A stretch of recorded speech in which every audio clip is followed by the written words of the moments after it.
Morning students. Today let us study Buddhist System of Education.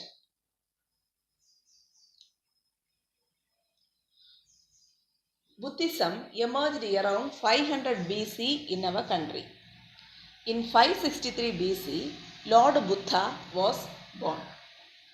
Buddha, he was the son of King Suyodan and he was brought up in a royal environment. When he was young, he was deeply moved by worldly sufferings. So that he started meditation to find a solution for it. And as a result of meditation, he found the right path and he propounded Buddhist religion. So this religion remained prominent from 1200 BC to 500 BC. So this period is known as Buddhist period, and during this period, a new system of education was developed by Buddhist monks. This is known as Buddhist System of Education. Let us see the main features of Buddhist System of Education. First main feature, administration and finance. Second one, structure and organization of education. Third one, aims and ideals of education. Fourth one, curriculum of education. Fifth one, method of teaching. And sixth one, discipline. Let us see one by one. First one, administration and finance. So in administration and finance, three facts need to be mentioned. First one, control of Buddhist Sangha over education. Control of Buddhist Sangha over education.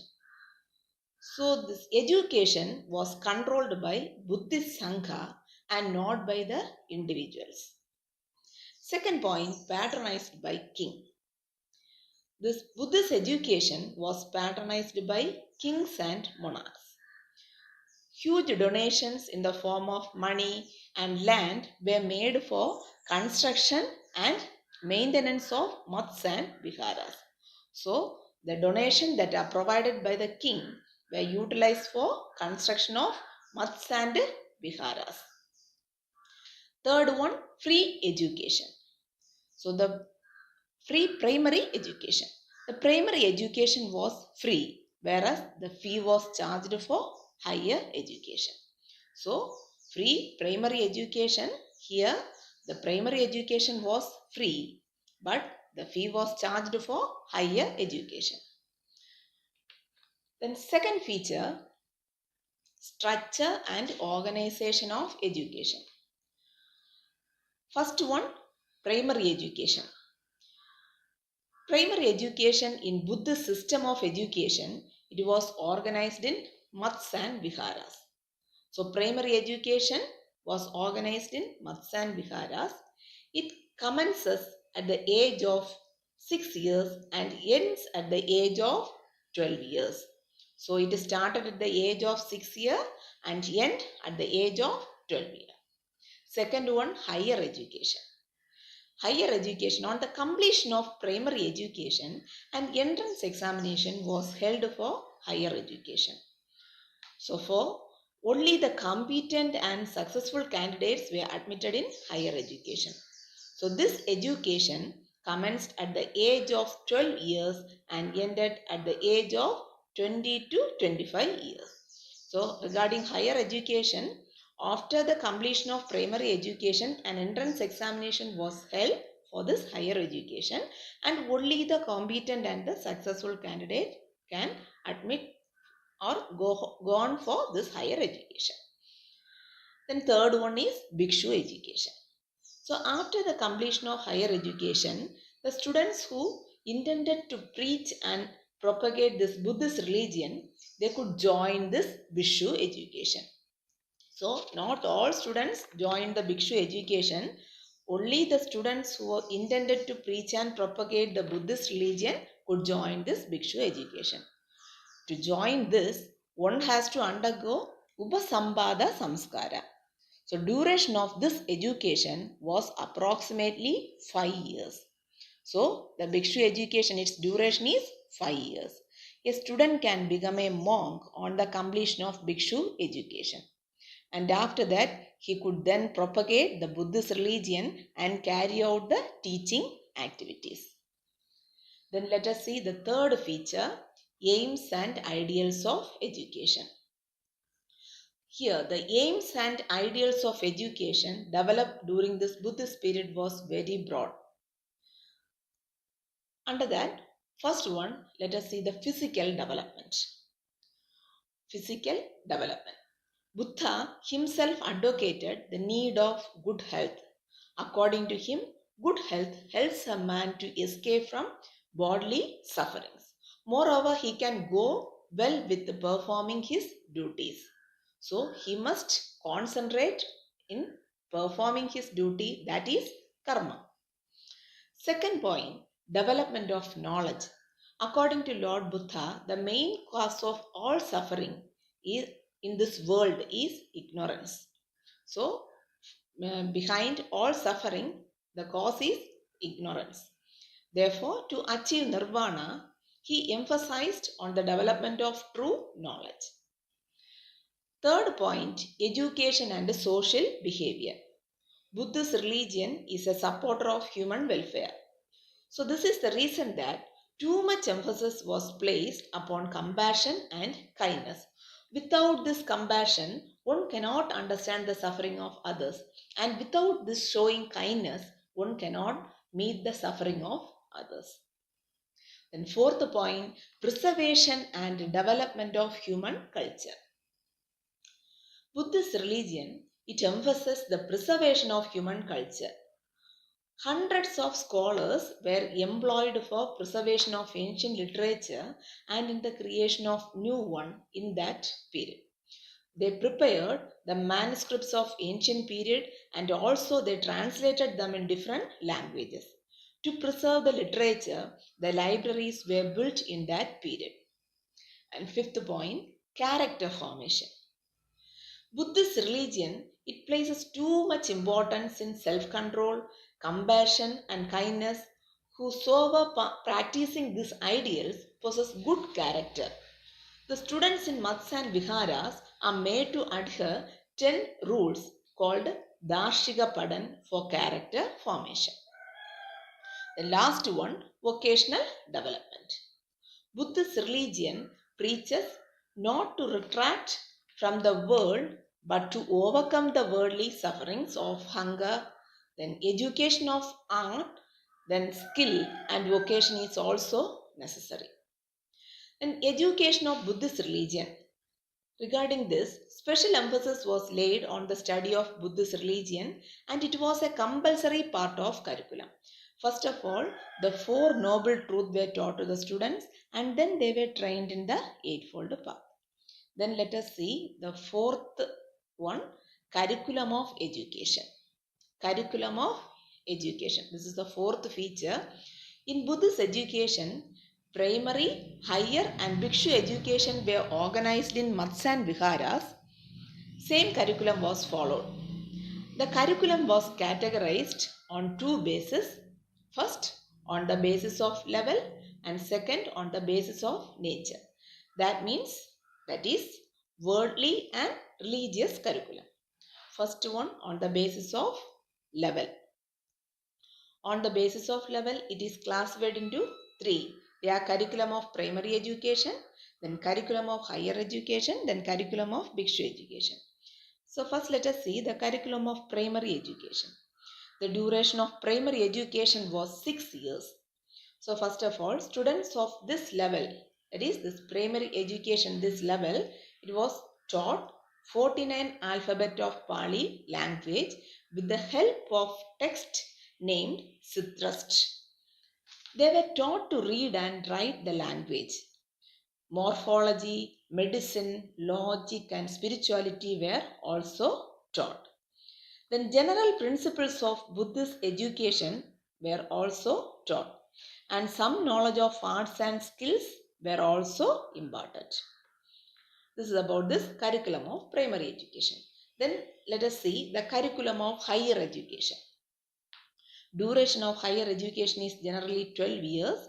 A general knowledge of grammar, religion, astrology, Ayurveda and philosophy were imparted.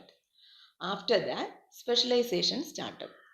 The curriculum of special education is Pali, Prakrit and Sanskrit along with the grammar and literature.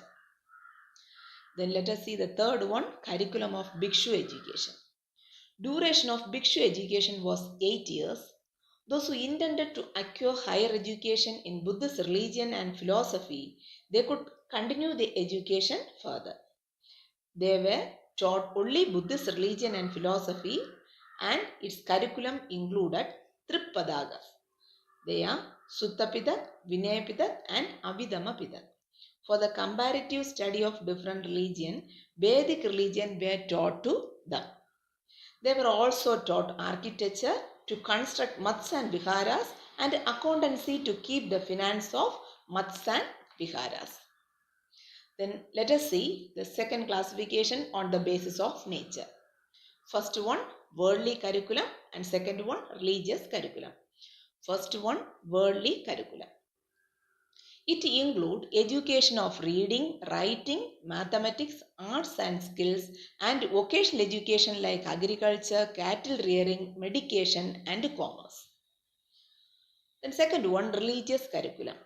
Religious curriculum was developed into two categories, first for general students and second for Bhikshu.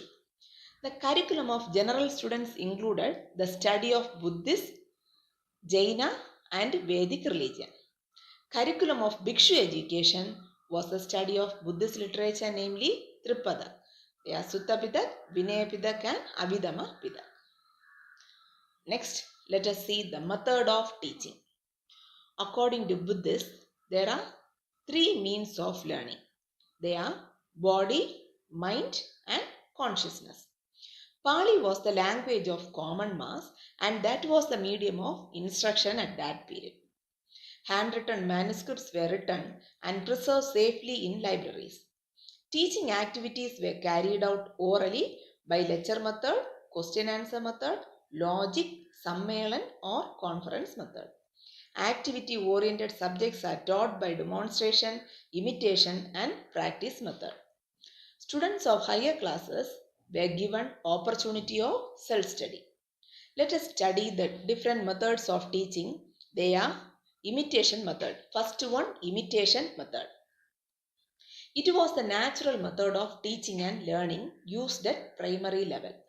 Language teaching began by this method and teacher pronounced the words and wrote the letter and the students imitated them.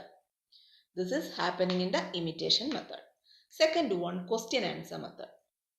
It is a natural method of teaching and learning.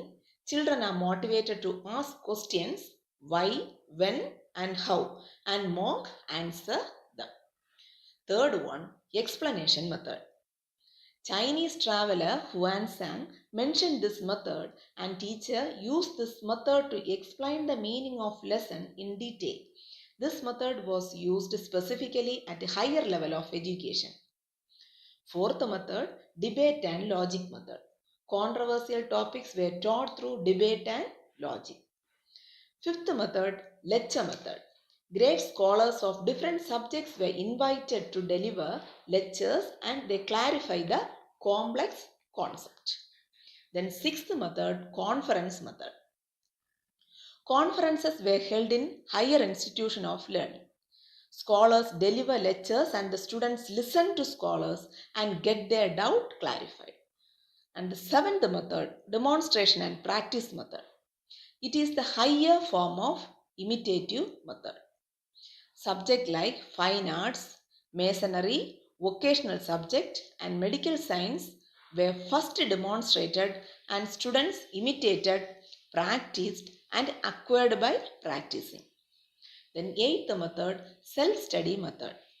The art of writing and handwritten manuscripts of important texts were prepared and stored in huge libraries. As a result of self-study method of learning developed. Tour. Next one, tour. Students of Bhikshu education were encouraged to undertake long tours to understand the real world and to get training in propagating religion. Then next, let us see the next feature, discipline. Teacher and students both had to follow the rules of Buddhist Sangha strictly. General students had to follow 10 rules once they entered Vihara by a ceremony called Pabbaja Samskar. So the 10 rules were: first one, non-violence; second one, observe good conduct; third one, speak truth; fourth one, take light food at the right time; 5, avoid intoxication; sixth one, avoid backbiting; seventh one, avoid luxury goods; eighth one, keep away from dance and music; ninth one, avoid stealing; 10th one, renounce costly gifts in charity. Students who intended to pursue this bhikshu education, they follow 8 more rules apart from these 10 rules. They were to live under a tree, wear plain clothes, arrange food by alms, use cow's urines for medication, observe celibacy, non-stealing, observe non-violence, and non-claimant of divine power. Then adherence to these rules were termed as discipline. In case of any indiscipline or misbehavior, they were punished. Students were punished by bhikshus and bhikshus were punished by Buddhist sanghas. Students who misbehaved or break the norms of sanghas were excited from mats and viharas. They were exited from mats and viharas. Next, let us see teacher. Teacher is called Upajaya or Ubadaya. In Buddhist period, Buddhist monks or bhikshu carried out teaching activity. Some monks were called Upajaya. There were 4 preconditions to become Upajaya. There were first 8 years of bhikshu education after 12 years of higher education. Second one, to adopt Buddhism. And third one, lifelong celibacy. Fourth one, strict adherence to Sangha discipline. Only scholars possessing high morality and self-control could become Upajaya. These Upajaya had to make arrangements of boarding and food for their students, impart knowledge to them, guide them to overcome the worldly arrangement. Next, students. Students were called Sraman or Samner. Students were called Sraman or Samner. Students of this period were termed as Sraman or Samner. They had to compulsorily reside in viharas and follow 10 teachings. They had to get up early in the morning before teacher and had to make arrangements for morning prayer. Students unable to pay fee for higher education had to contribute the manual service. Next, let us see teacher-taught relationship. Teacher-taught relationship was sacred and cordial one. Teachers were like father to students. Responsibility of teacher towards students: to arrange boarding and food for students, to look after the health of the students, to provide knowledge of Pali language and Buddhist religion, to educate them about the do's and don'ts, to keep an eye over the activities and form their character, and last one, to show them the path of salvation. Responsibility of student towards teacher. First one, to get up early in the morning and to make arrangement for ablution of the teachers, to help teachers in organizing mats and viharas, accompany teachers to beg alms for residents of mats and viharas, to serve teacher in every possible way. Then let us see the contribution of Buddhist system to education. Beginning of central control over education. So this beginning of central control over education, it is one of the first contribution of Buddhist system of education. And second one, division of education into different levels. Division of education into different levels. Next point, nature of aims of education by period specific. Then fourth one, broad curriculum and specialization. Next point, beginning of classroom teaching and self-study. Next one, continuity of cordial relationship between teachers and students. Next point, beginning of school education. Then, beginning of mass education. Next point, equal education for men and women. And more emphasis on education of arts, skills and vocation. Then continuity of religious and moral education. The students, they learn lesson from bitter experiences. So these are the contribution of Buddhist system to education. So, thank you students.